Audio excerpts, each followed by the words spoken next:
Here's the truth and the good news, really the great news, is that biblical boldness isn't what we think it is. Though the world may define boldness as being outspoken and courageous or, running towards the things that you fear without feeling fear.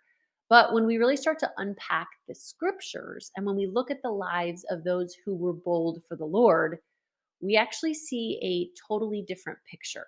And one that I think is not only going to surprise you, but also encourage you. Do you want to lean in with me today? Okay. So, in my opinion, no one else embodies boldness in the New Testament quite like the apostles in the book of Acts. I love this book.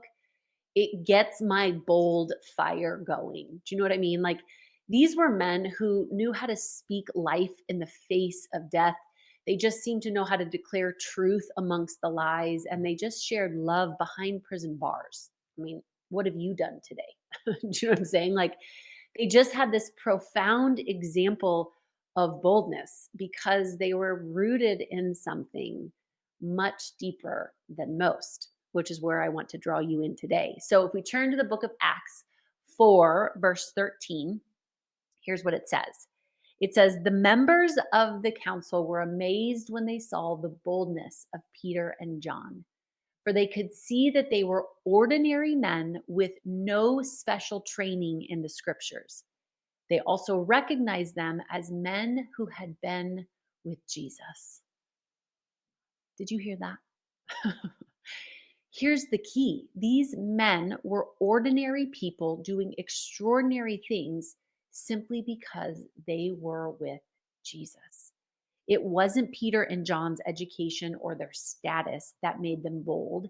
It wasn't natural talent or fearlessness.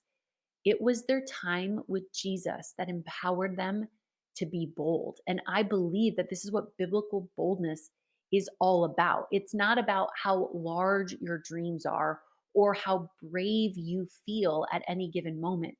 It's about the depth of your relationship with the Lord and your obedience to do what He's called you to do.